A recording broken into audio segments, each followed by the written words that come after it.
This is Moonshot Dreams. You're about to hear Decision by Bob Proctor, narrated by Carlos Ayala, a Proctor Gallagher consultant. Life is either a daring adventure or nothing. Helen Keller. I'm not discouraged because every wrong attempt discarded is another step forward. Thomas Edison. Deep within man dwell those slumbering powers that would astonish him, that he never dreamed of possessing, forces that would revolutionize his life if aroused and put into action.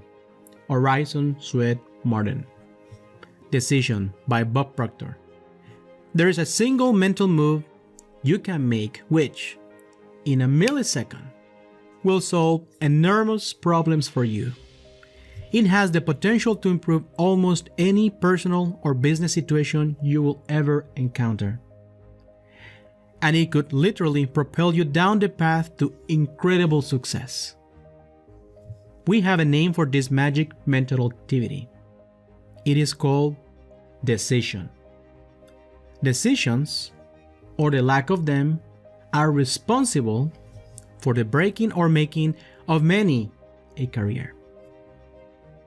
Individuals who have become very proficient at making decisions without being influenced by the opinion of others are the same people whose annual income fall into the 6- and 7-figure category. However, it's not just your income that is affected by decisions. Your whole life is dominated by this power. The health of your mind and body, the well-being of your family, your social life, the type of relationships you develop, all are dependent upon your ability to make sound decisions. You would think anything as important as decision-making with such far-reaching power would be taught in every school, but it is not. To compound the problem, not only is decision-making missing from the curriculum of our educational institutions, but until recently it's also being absent from most of the corporate and human resource programs available. So how is a person expected to develop this mental ability? Quite simply, you must do it on your own. However, I think it's important to understand that it's not difficult to learn how to make wise decisions. Armed with the proper information, and by subjecting yourself to certain disciplines, you can become a very effective decision maker. You can virtually eliminate conflict and confusion in your life by becoming proficient at making decisions. Decision making brings order to your mind, and of course, this order is then reflected in your objective world, your results. James Allen may have been thinking of decisions when he wrote, "We think in secret and it comes to pass. Environment is but our looking glass." No one can see you making decisions, but they will almost always see the results of your decisions. The person who fails to develop their ability to make decisions is doomed, because indecision sets up internal conflict, which can, without warning, escalate into all-out mental and emotional wars. Psychiatrists have a name to describe these internal wars. It is ambivalence. My Oxford Dictionary tells me that ambivalence is the coexistence in one person of opposite feelings toward the same objective. You do not require a doctorate degree in psychiatry to understand that you are going to have difficulty in your life by permitting your mind to remain in an ambivalent state for any period of time. The person who does permit it to exist will become very despondent and virtually incapable of any type of productive activity. It is obvious that anyone who finds themselves in such a mental state is not living. At best, they are merely existing. A decision or a series of decisions would change everything. A very basic law of the universe is create or disintegrate. Indecisions causes disintegration. How often have you heard a person say, "I don't know what to do"? How often have you heard yourself say, "What should I do"? Think about some of the indecisive feelings you and virtually everyone in this planet experience from time to time. Love them, leave them. Quit, stay, do it, don't do it. Go bankrupt, no don't. Go to work, watch TV, buy it, don't buy it, say it, don't say it. Tell them, don't tell them. Everyone, on occasion, has experienced these feelings of ambivalence. If it happens to you frequently, decide right now to stop it. The cause of ambivalence is indecision. But we must keep in mind that the truth is not always in the appearance of things. Indecision is a cause of ambivalence. However, it is a secondary cause. It is not a primary cause. I have been studying the behavior of people who have become very proficient at making decisions for over a quarter century. They all have one thing in common. They have a very strong self-image, a high degree of self-esteem. They might be as different as night is to day in numerous other respects, but they certainly possess confidence. Low self-esteem, or the lack of confidence, is the real culprit here. Decision makers are not afraid of making an error.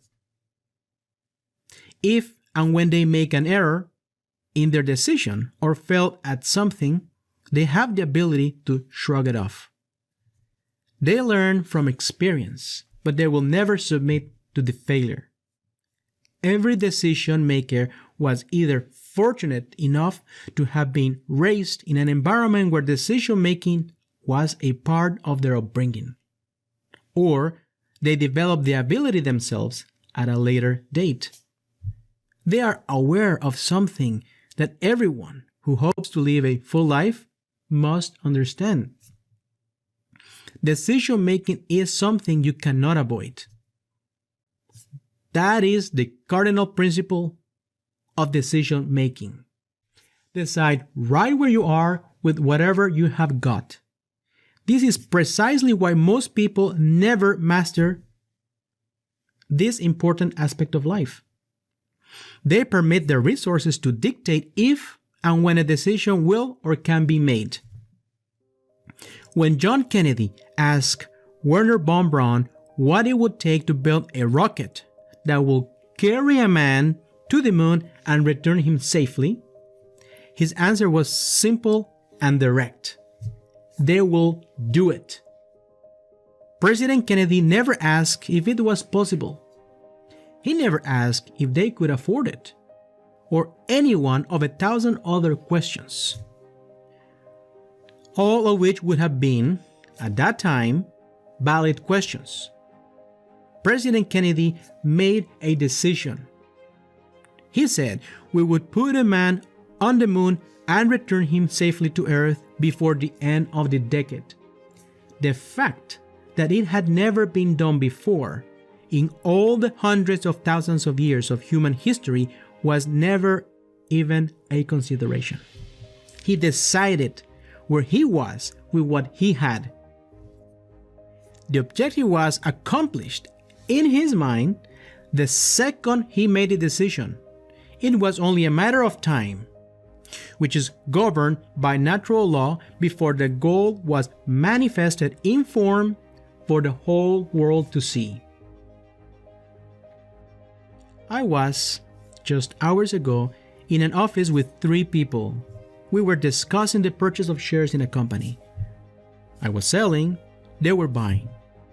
After a reasonable amount of time, one of the partners asked me when I wanted a decision. I replied, "Right now," I said. "You already know what you want to do." There was some discussion about money.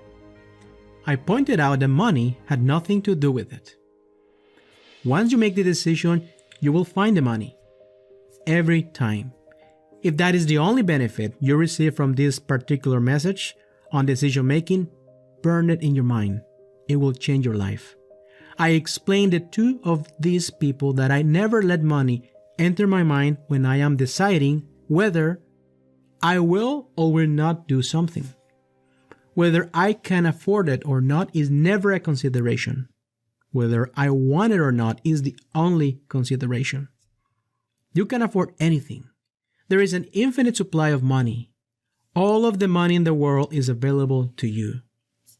When the decision is firmly made, if you need money, you will attract it. I am well aware there are any number of people who will say that is absurd. You can't just decide to do something if you don't have the necessary resources. And that's fine if that is the way they choose to think. I see that as a very limiting way of thinking. In truth, it probably is not thinking at all. It is very likely an opinion being expressed that was inherited from another elder member of their family who did not think either. Thinking is very important. Decision makers are great thinkers. Do you ever give much consideration to your thoughts? How they affect the various aspects of your life? Although this should be one of their most serious considerations, for many people it is not. There is a very small select few who make any attempt to control or govern their thoughts. Anyone who has made a study of the great thinkers, the great decision makers, the achievers of history, will know they very rarely agree on anything when it came to the study of human life. However, there is one point on which they were in complete and unanimous agreement, and that was, we become what we think about. What do you think about? You and I must realize that our thoughts ultimately control every decision we make. You are the sum total of your thoughts. By taking charge this very minute, you can guarantee yourself a good day. Refuse to let unhappy, negative people or circumstances affect you. The greatest stumbling block you will ever encounter when making important decisions in your life is circumstance. We let circumstance get us off the hook when we should be giving everything we have got. More dreams are shattered and goals lost because of circumstance than any other single factor.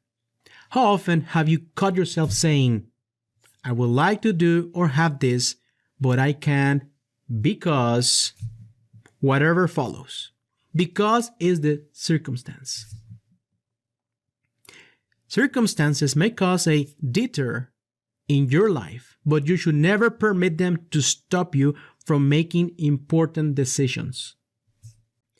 Napoleon said, circumstances, I make them. The next time you hear someone say they would like to vacation in Paris or purchase a particular automobile, but they can't because they have no money, explain they don't need the money until they make a decision to go to Paris or purchase the car. When the decision is made, they will figure it out a way to get the amount they need. They always do. Many misguided individuals try something once or twice, and if they do not hit the bullseye, they feel they are a failure. Failing does not make anyone a failure, but quitting most certainly does, and quitting is a decision.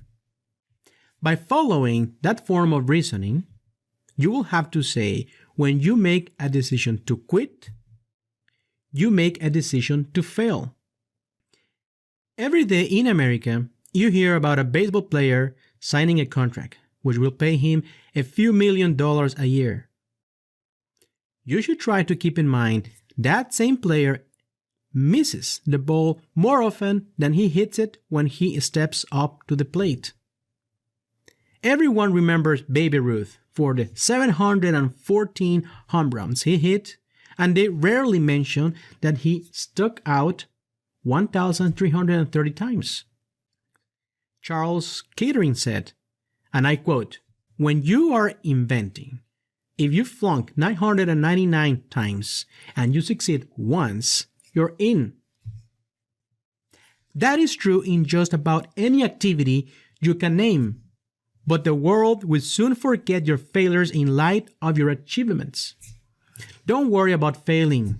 It will toughen you up and get you ready for your big win. Winning is a decision. Many years ago, Helen Keller was asked if she thought there was anything worse than being blind.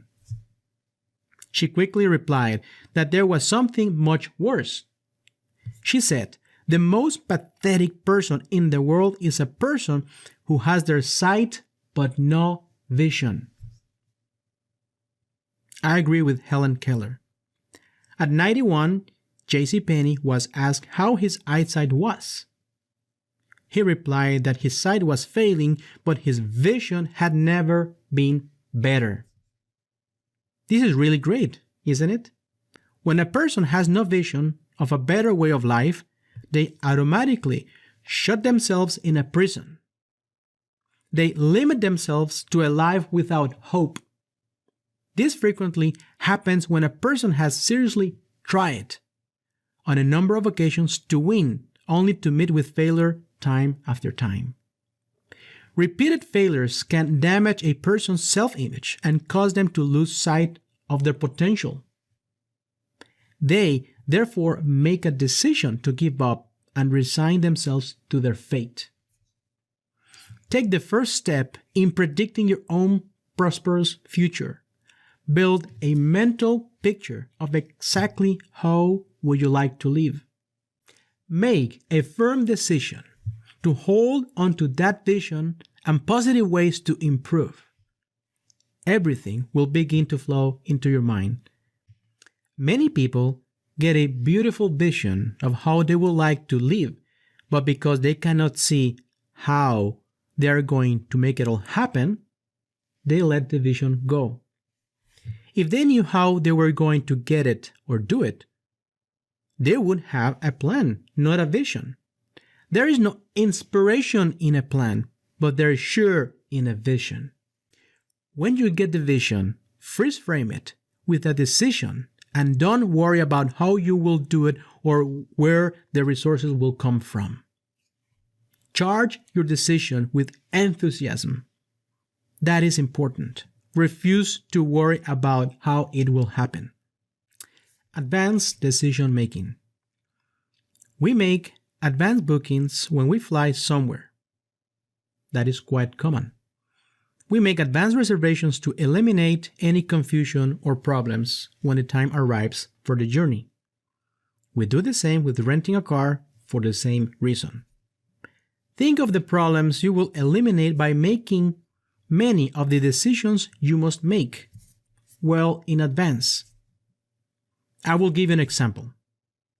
As I am preparing this message, it is Ramadan, a time where all practicing Muslims fast. I was in an office yesterday in Kuala Lumpur and was asked if I would like a cup of tea or coffee. I replied that I would appreciate a cup of coffee. The lady next to me was then asked if she would like a cup of coffee. She replied, "No, I am fasting." When she was asked, she did not have to decide whether she wanted anything or not. Whether she was thirsty or not was not a consideration. A decision had previously been made, and her advanced decision was well tempered with discipline.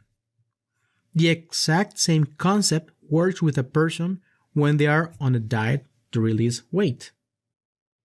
their decisions are made in advance. If they're offered a big slice of chocolate cake, they don't have to say, "Gee, that looks good. I wonder if I should." The decision is made in advance. I made a decision a long time ago that I will not participate in discussions of why something cannot be done. The only compensation you will ever receive for participating in or giving energy to that type of discussion is something you do not want. I always find it amazing at the number of seemingly intelligent people who persist in dragging you into these negative brainstorming sessions. In one breath, these people tell you they seriously want to accomplish a particular objective. And in the next breath, they begin talking about why they can't. Think of how much more of life they will enjoy by making a decision that they will no longer participate in that type of negative energy. The humanistic psychologist Dr. Abraham Maslow, who devoted his life to studying self-actualized people, stated very clear that we should follow our inner guide and not be swayed by the opinion of others or outside circumstances. Maslow's research showed that the decision makers in life had a number of things in common. Most important, they did work they felt was worthwhile and important. They found work a pleasure, and there was little distinction between work and play. Dr. Maslow said, to be self-actualized, you must not only be doing work you consider to be important, you must do it well and enjoy it. Dr. Maslow recorded that these superior performers had values, those qualities in their personalities they considered to be worthwhile and important. Their values were not imposed by society, parents, or other people in their lives. They did make their own decisions. Like their work, they choose and develop their values themselves. Your life is important, and at its best, life is short. You have the potential to do anything you choose and to do it well, but you must make decisions, and when the time for a decision arrives, you must make your decision where you are with what you have got. Let me leave you with two words of two great decision makers, William James and Thomas Edison. William James suggested that, compared to what we ought to be, we're making use of only a small part of our physical and mental resources. Stating this concept broadly, the human individual thus lives far within his limits. He possesses powers of various sorts, which he habitually fails to use. Years later, Thomas Edison said, and I quote, "If we all did the things we're capable of doing, we would literally astound ourselves." By making a simple decision, the greatest minds of the past are available to you. You can literally learn how to turn your wildest dreams into reality. Put this valuable information to use and recognize the greatness which exists within you. You have limitless resources of potential and ability waiting to be developed. Start today. There's never any time better than the present. Be all that you are capable of being. I trust you enjoyed Decision by Bob Proctor, narrated by Carlos Ayala, a Proctor Gallagher consultant.